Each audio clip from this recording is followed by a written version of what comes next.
ত্রয়োদশ জাতীয় সংসদ নির্বাচনের তফসিল ঘোষণা করা হলো। 13 সংখ্যাটা, আমরা কুসংস্কারে এটাকে আনলাকি 13 বলি। সো আনলাকি নম্বরের একটা নির্বাচন হতে যাচ্ছে।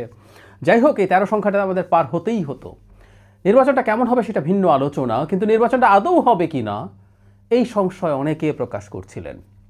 দীর্ঘদিন রাজনীতি নিয়ে কথাবার্তা বলেন, রাজনীতি অবজার্ভ করেন, এই ধরনের মানুষও বেশ নিশ্চিতভাবে বলে দিচ্ছিলেন যে ফেব্রুয়ারিতে নির্বাচন হবে না। আপনাদের মনে থাকার কথা, যারা আমাকে নিয়মিত শোনেন আমার এই চ্যানেলে কিংবা টিভি টক শোতে, তারা জানেন আমি একটা কথা রিপিটেডলি বলেছি। সরকারের দিক থেকে কারো কারো যখন 5 বছর টছর আওয়াজের খোয়াব দেখেছি, সেটার প্রতিবাদ করেছি, করে এই কথাটা বলতে চেয়েছি যে কিছু কিছু মানুষের জন্য সুবিধা হয় নির্বাচন পেছালে, তারা তাদের জায়গা থেকে চেষ্টা করবেন, তারা চেষ্টা করতেই পারেন, কোনো স্টেপ নেওয়ার চেষ্টা করতে পারেন, কিন্তু আখেরে নির্বাচন হওয়া ছাড়া কোনো উপায় নেই। সেটার পেছনে আমার সুনির্দিষ্ট যুক্তি ছিল, নির্বাচন না হওয়ার যে ইনসেন্টিভ আছে সেটা তেমন কিছু নাই। নির্বাচন মানে ক্ষমতা যদি এই অন্তর্বর্তী সরকার বা নতুন কোনো সরকার এসে যদি ক্ষমতা এক্সটেন্ড করে, আর একটা জিনিস হচ্ছে ব্যালেন্স অফ পাওয়ার ভীষণভাবে নির্বাচনের পক্ষে আছে। এইসব নিয়ে বলেছি আমি, আলাদাভাবে আবার একটু বিস্তারিত কথা বলবো এটা নিয়ে। কিন্তু কেওস করার একটা চিন্তা ভাবনা কারো কারো থাকতে পারে। যাই হোক, নির্বাচনের তফসিল ঘোষণা করা হলো। এই যে কেউ বলতে পারেন এই তফসিল ঘোষণা করার পরেই বা কি যুক্তি আছে, যুক্তি আমরাই দিয়ে দিতে পারি, তফসিল হওয়া মানে কি নির্বাচন হয়ে যাওয়া? উত্তর হচ্ছে না। আমাদের খুব নিকট অতীতেই এই এক্সপিরিয়েন্সটা আছে। সেটা হলো 1/11 যখন ঘটেছিল। মানে আমরা 1/11 বলার সময় আসলে যেটা করি সেটা হচ্ছে আমেরিকান স্টাইলে বলি। আমেরিকানরা মাস আগে বলে, তারিখ পরে বলে। ওদের 9/11 সেপ্টেম্বরের 11 তারিখ, আমরা 1/11 ওইটার অনুকরণে বলি। এটা আসলে 11ই জানুয়ারি। 22 জানুয়ারি একটা নির্বাচন ছিল। একটু ওই প্রেক্ষাপটটা একটু আলোচনা করব। সেবার তত্ত্বাবধায়ক সরকার গঠন নিয়ে সংকট তৈরি হয় এবং একটা পর্যায়ে আওয়ামী লীগ প্রাথমিকভাবে মনোনয়নপত্র তারা তোলে, সেটা সাবমিট করে।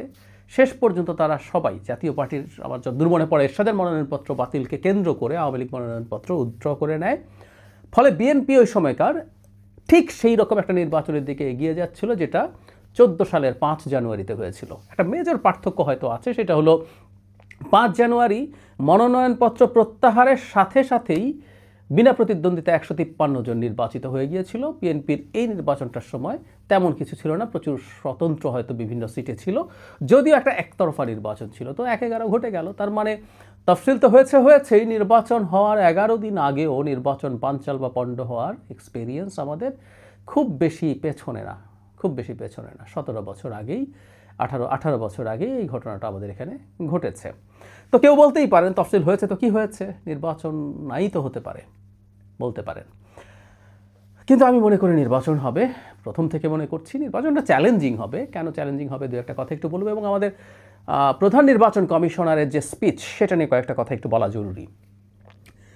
তফসিলের একটা অংশ গতানুগতিক, এটা সব তফসিলে থাকে। আসলে ওই জায়গাগুলো কতগুলো তারিখ থাকে, আমরা নিশ্চয়ই দেখেছি।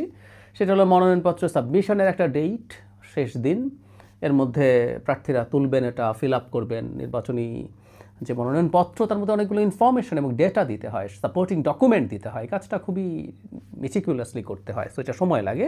29 তারিখ দেবেন সম্ভবত, আমার যতদূর মনে পড়ে। তারপর যেটা হয়, একটা সময় দেওয়া হয় যাচাই বাছাই, তারপর একটা প্রকাশ করা হয় কারা যোগ্য।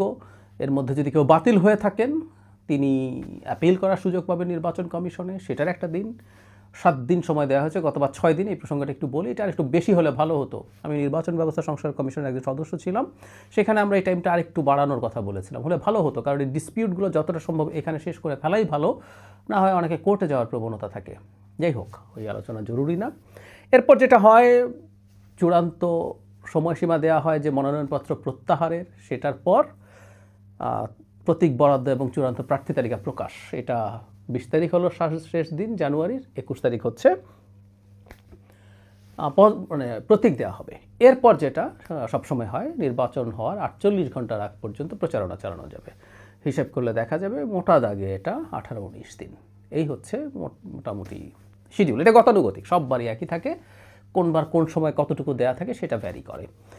তার আগে কিছু কথাবার্তা সিইসি বলেছেন। সিইসির এই কথার মধ্যে আমি কয়েকটা জিনিস মিসিং পাচ্ছি। আমি ব্যক্তিগতভাবে সিএসসিকে খুবই কঠোরভাবে কথা বলবেন আশা করেছি। এটা শুধু তার শব্দচয়ন বা বাক্যে না, তার বক্তব্যের ঢঙে, তার বডি ল্যাঙ্গুয়েজে তিনি চ্যালেঞ্জগুলোর কথা বলছেন। আমরা জানি প্রধানতম চ্যালেঞ্জ নিরাপত্তা। আরেকটা চ্যালেঞ্জের কথা বলছিলাম, আসলে এই চ্যালেঞ্জটা নিয়ে একটু বলি, তারপর নিরাপত্তা নিয়ে কথা বলছি। সেটা হচ্ছে মিসইনফরমেশন এবং ডিসইনফরমেশন, বিশেষ করে এআই এর যুগে। মানে আমি সত্যিই অবাক হই, আমাদের অনেকে এআই জেনারেটেড ইমেজ বা ভিডিও, অনেকেই আমি যাদের ডিজিটাল লিটারেসি বা ওভারঅল শিক্ষার অবস্থা ভালো মনে করি, তারাও সেগুলোকে কেন্দ্র করে শেয়ার করা বা এরকম করছেন ফেসবুকে। এটা খুবই খুবই অ্যালার্মিং। আর তাহলে আমাদের গ্রামীণ প্রান্তিক এলাকায় কি হবে? একটা উদাহরণ দিই। কোনো একজন প্রার্থীর নামে ধর্মীয় উস্কানিমূলক কোনো বক্তব্য, একটা ভিডিও কেউ বানালো, বানিয়ে ছড়িয়ে দিল। আমরা জানি এখন ভয়েসও অনেকটাই নকল করে ফেলা সম্ভব এআই জেনারেটেড ভিডিওর মাধ্যমে। কেওস তৈরি হয়ে যেতে পারে মারাত্মক। কারো ব্যাপারে কোনো কেলেঙ্কারি, কারো কাছে ঘুষ নিচ্ছেন, কাউকে ঘুষ দিচ্ছেন, কাউকে টাকা দিচ্ছেন, কারো যৌন কেলেঙ্কারি এই মুহূর্তে খুবই কমনলি আলোচিত বিষয়, এরকম পুরো ভিডিও বানিয়ে ফেলা হলো। ইনফ্যাক্ট ওয়েস্টেই হচ্ছে এগুলো, ওয়েস্টই এটা নিয়ে কাজ করার চেষ্টা করছে এবং হিমশিম খাচ্ছে। সেরকম কিছু হলো। আমাদের মনে রাখতে হবে এটা আমাদের দেশে বিবাদমান পক্ষ, আমাদের প্রার্থী মানে দলগুলো বিবাদমান হওয়ার কথা ছিল না, কথা ছিল তারা প্রতিদ্বন্দ্বিতা করবেন, কিন্তু অনেক সময় বিবাদ বিসম্বাদ দেখছি তাদের মধ্যে। এরা তো আছেনই, এর বাইরে আওয়ামী লীগ এই ব্যাপারে সিরিয়াসলি কাজ করবে বলে আমরা মনে করি। আওয়ামী লীগ এই ব্যাপারে আমাদের সতর্কতা খুবই জরুরি। ইন্ডিয়া কাজ করবে, আওয়ামী লীগ কাজ করবে, আমরা জানি না, হু নোজ আওয়ামী লীগের সাথে অ্যালাইন্ড কেউ আরও কোনো দেশের মধ্যে ইনভলভ হবে কি না সেটা দেখতে হবে। তো এই একটা জিনিসের ব্যাপারে তিনি উল্লেখ করেছেন প্রধান উপদেষ্টা, কিন্তু এই ব্যাপারে খুবই টাফ হবেন তারা। কিভাবে টাফ হবেন? একটা মোটামুটি উনি কী কী করছেন, ইভেন এই যে নির্বাচনে এই ধরনের ইনফরমেশন পাওয়া গেল, সেটা যদি পাওয়া যায় তাহলে কি হবে সেটার ব্যাপারে খুব দ্রুত নির্বাচন কমিশন কিভাবে জনগণকে জানাতে পারে, এই ইনফরমেশনগুলো তার দেওয়া দরকার ছিল। কারণ এই যে একটা ফ্যাক্ট চেকিংয়ের সাইট আছে, ফ্যাক্ট চেকিংয়ের সাইটে গেলে খুঁজলে জানা যাবে। আর ফ্যাক্ট চেকাররা সবই ফ্যাক্ট চেক করেন না, আর যদি করেনও সেটা প্রান্তিক জনগণের কাছে কীভাবে পৌঁছানো যাবে, খুবই চ্যালেঞ্জিং একটা জায়গা। কিন্তু নির্বাচন কমিশন, প্রধান নির্বাচন কমিশনার খুব ভালোভাবে এটা অ্যাড্রেস করেনি। আমি আশা করব পরবর্তীতে নির্বাচন কমিশনের পক্ষ থেকে এই জিনিসগুলো জনগণকে মানে ম্যাস ক্যাম্পেইন, আমরা শুধুমাত্র মানে শিক্ষিত সচেতন জনগণ জানলেই হবে না, গ্রামীণ প্রান্তিক জনগোষ্ঠীও যাতে জানে এরকম একটা কিছু আছে, তারা কোনো কিছুর ব্যাপারে কিভাবে ডিল করবে সেই জিনিসটা করা। আরেকটা কথা উনি বলেছেন, স্বাভাবিকভাবে নির্বাচন আচরণবিধি ভঙ্গ ইত্যাদি ইত্যাদি বা কোনো সহিংসতা বা এইসবের ক্ষেত্রে খুবই টাফ বক্তব্য থাকা দরকার ছিল। আমি এখানেও তাকে খুব কঠোর হতে দেখিনি। আমি মনে করি আগামী নির্বাচনে এটাই প্রধান চ্যালেঞ্জ, নির্বাচনে নিরাপত্তা পরিস্থিতি, আইন শৃঙ্খলার পরিস্থিতি। সরকারের যেটা মানে নির্বাচন কমিশনের যেটা উচিত হবে সেটা হচ্ছে কিছু এক্সাম্পল তৈরি করা। আচরণবিধি ভঙ্গ নিয়ে এই যে সাবমিশনের সময় শোডাউন করছে, সো কল্ড হ্যাভিয়ার প্রার্থী হলেও সেখানে কঠোর ব্যবস্থা নেওয়া, পরবর্তীতে কোনো সহিংসতা, কোনো সমস্যা বা এমন পর্যায়ে যদি কারো অপরাধ যায়, আচরণবিধি ভঙ্গ যায়, কারো প্রার্থিতা বাতিল করতে হলে প্রার্থিতা বাতিল করে দেওয়া উচিত হবে, সেটা যে দলেরই হোক না কেন। আমরা একটা কথা মনে রাখবো, ইভেন সবচেয়ে বড় দল বিএনপিরও যদি কোনো প্রার্থিতা বাতিল করা হয়, কেউ কেউ মনে করতে পারেন যে এখানে কোনো সহিংস পরিস্থিতি হতে পারে কিনা, আমি মনে করি হবে না। বিএনপির টপ যে নেতৃত্ব আছে, আমি সরাসরি যদি বলি জনাব তারেক রহমানকে আমরা দেখেছি দলের অনিয়মের এবং সমস্যার বিরুদ্ধে খুবই সোচ্চার আছেন তিনি। ফলে নির্বাচন কমিশন যদি জনগণের সামনে এটা দেখাতে পারে যে তারা জাস্ট কজে, জেনুইন কজে, ন্যায্য কারণে কারো প্রার্থিতা বাতিল করেছেন, সেক্ষেত্রে জনমত নির্বাচন কমিশন এবং সরকারের পক্ষে থাকবে। সেই ক্ষেত্রে কোনো দলই আসলে এই ধরনের কোনো স্টেপ নিয়ে উচ্চবাচ্য করার সাহস করবে বলে মনে করি না। কিন্তু এরকম কিছু কাজ উদাহরণ তৈরির জন্য নির্বাচন কমিশনকে করতে হবে, এটা খুবই জরুরি। প্রধান নির্বাচন কমিশনারের স্পিচে এই ধরনের কঠোরতার অভাব আমি দেখেছি। আমি মনে করি, আমি আশা করব ভবিষ্যতে তারা আরও প্রচুর কথা বলবেন মিডিয়ার সাথে, সেই জায়গাগুলোতে তারা এই ব্যাপারে কঠোরতা প্রদর্শন করবেন। আর একই দিনে 2 ভোট নিয়ে কেউ কেউ বলেন, আমি মনে করি না এটা চ্যালেঞ্জ। এই দেশের এমনকি প্রান্তিক জনগোষ্ঠী যারা ইউনিয়ন পরিষদ নির্বাচনে ভোট দেন, সেখানে তারা 3টা পর্যন্ত ভোট দেওয়ার অভিজ্ঞতা রাখেন, 3 বাক্সে ফেলার জন্য। সো এগুলো আদৌ কোনো ইস্যু নয়, এগুলো জামাত একটা ফালতু ইস্যু বানানোর চেষ্টা করেছিল, একই দিনে 2টো হলে এই হবে সেই হবে, এগুলো মোটেও যুক্তি না।